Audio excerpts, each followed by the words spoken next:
on camera. C'est la zone réfrigérée. Ah, ok. Faut regarder les, ouais. Faut regarder les over 40 en beauté.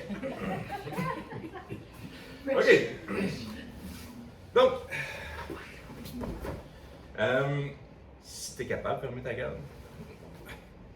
Bon, flexible. Alright. Idée 1, faire une posture. Mais c'est généralement pas assez. Les gens vont posturer comme ça.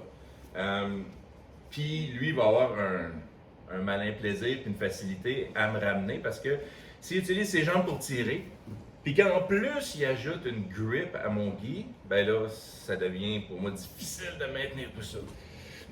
Si jamais je veux le faire, je peux quand même avancer les hanches, refais-le. Je peux avancer les hanches ici, puis ça va déjà être un peu plus difficile. Mais pourquoi ne pas? Je prends un gui de son côté, je ne le prends jamais haut.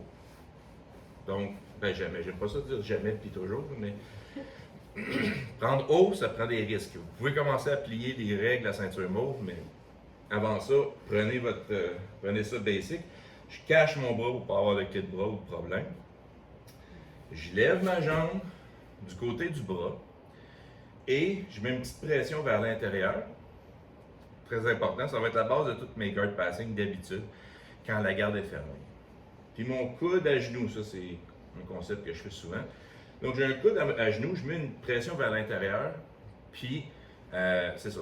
Donc celle-là ici va être plus facile à ouvrir parce que l'angle que je mets ici, ça fait que lui, s'il veut faire de quoi, s'il veut commencer à faire n'importe quoi, il faut qu'il se remette droit, il faut qu'il se remette face à moi. Là, il n'y a plus de pression. Tant qu'il y a une pression, il ne pourra pas travailler. Il ne peut pas se lever vers moi, ça va être difficile, en plus, je peux framer. Ensuite, quand je veux ouvrir la garde, ce que je peux faire, bon, tout le monde l'aime, fait qu'on va faire les deux versions.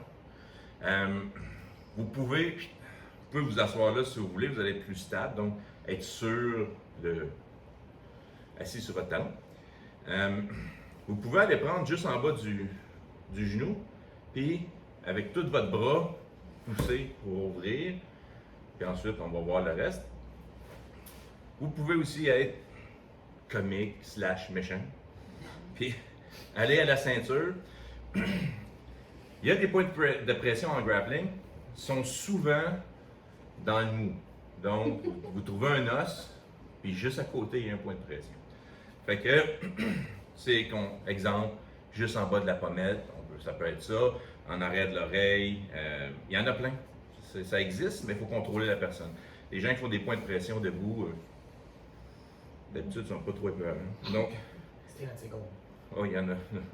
George Dillman, tu regarderas ça. C'est terrible. Fait que, donc, je trouve le X de la cuisse. Donc, sur la longueur et sur la largeur, je trouve le milieu de tout ça. OK? Puis là, je vais à peu près là avec mon coude, puis je vais tenir sa ceinture. Puis ensuite, je pèse. C'est comme un bouton, c'est un release button. Vraiment le fun, Puis après ça, je le garde, par contre, je suis encore en angle et en posture, parce que je ne veux pas m'en aller comme par là. Donc, ça c'est facile. Soit je prends là et je pousse avec le plus de contact possible, ou je prends la ceinture et j'identifie, et j'avance, et j'identifie le spot, puis je commence à peser et continuer à pousser par là, sans tomber. On commence avec ça.